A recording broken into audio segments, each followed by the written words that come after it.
Most people don't realize how much of their personal information is being bought and sold every day. Data brokers are making millions pulling details about you from public records and the internet, then packaging and selling it, usually without your consent. That's how your information lands in the hands of scammers, spammers, even stalkers. It's why you get endless robocalls and why ads seem to follow you everywhere. That's where Aura comes in.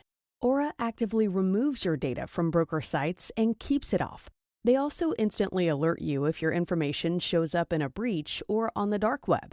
But Aura goes beyond data protection. With one app, you get a VPN, antivirus, password manager, spam call protection, dark web monitoring, and even up to $5 million in identity theft insurance, all backed by 24/7 US-based fraud support. Other companies might just sell credit monitoring or just a VPN. Aura gives you all of it, together at the same price competitors charge for just one service. Start your free trial today at aura.com/hidden. Protect yourself now at aura.com/hidden.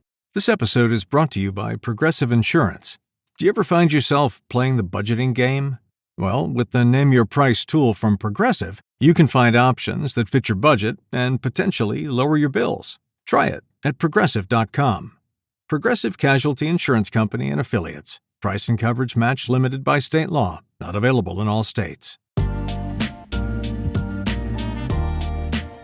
Hey, what's up, everybody? This is your podcast host, Hanju Lee, and you are listening to Better Golf Daily, where I introduce one concept, one research-backed idea, and one thing you can take straight to the golf course. Let's go. So it's 1919, the U.S. Open, and Walter Hagen is standing over putt on the final hole that he has to make just to force a playoff. His opponent, a player named Mike Brady, has already finished his round, already walked into the clubhouse, and already started changing his shoes, figuring that the tournament is basically his. And Hagen sends a message inside asking Brady to come back out and watch him make it. Not because he needed an audience, because he wanted Brady standing right there when he did it. All right, quick recap on how to win match play series. Episode 66 was play the course, not your opponent. Episode 67 was Medina and the one hole at a time mindset for when you are down in a match. And today is episode 68. We're flipping around. This is about what to do when the match is close or you are even a little bit ahead and how you keep it that way. So now back to Hagen for a second, because he's basically the founding father of match play psychology. And most golfers today have never heard of him. He won the PGA Championship, which back in his day was played entirely at match play, 5 separate times, 4 of those in a row. And before, a putt was worth $1,500, which was an absurd amount of money at the time. He supposedly turned to the crowd and said, "Miss this little putt for $1,500? I should say not." Then he made it. He expected to make at least 7 mistakes around. He said so himself, and he just treated that as a cost of doing business. None of it ever showed on his face. And here's the thing. His opponent talked about that constantly. Not his ball striking, his presence. He never looked rattled, which made everyone playing against him feel like they were the only ones actually under pressure. Seve had a version of this too, actually, that connected right back to what we talked about in episode 66. He used to say, make your opponent think they can only win the hole with the birdie. Not by hitting bad shots on purpose, obviously, but by never handing anyone a free pass. You play the smart shot, the safe shot, the shot that gets you comfortable par over and over. And pretty soon the golfer across from you realizes they can't just play their normal game and expect to win holes off you. They have to go get it. They have to make a birdie or nothing happens. And most golfers, even good ones, cannot sustain that for 18 holes. You're not trying to be flashy. You're trying to be relentless, boringly solid, which honestly might be the least fun sounding strategy I've ever described, but it wins matches.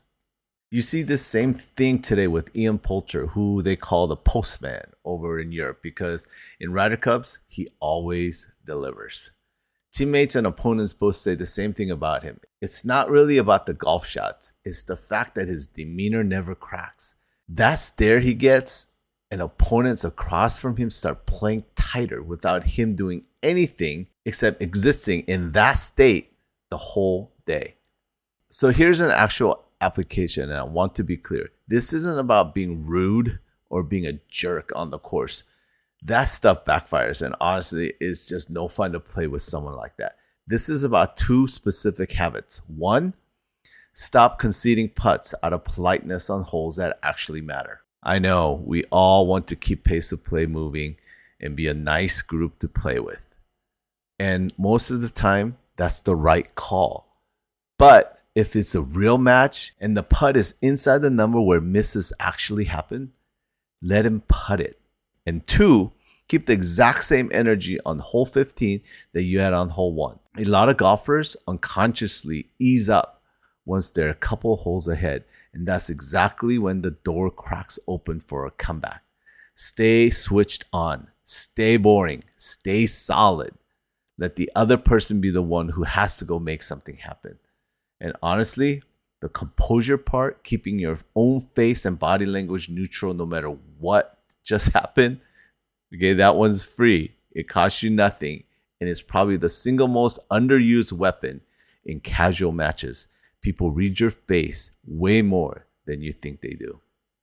Next episode, which is episode 69, we're getting into what's actually happening in your brain in the exact moment you're standing over the putt that decides the hole. And there's some genuinely surprising research on why the best players in the world can barely remember making their biggest putts. All right, thanks for tuning in, everyone. Talk to you next time. Until then, make them earn it every single hole. Bye for now.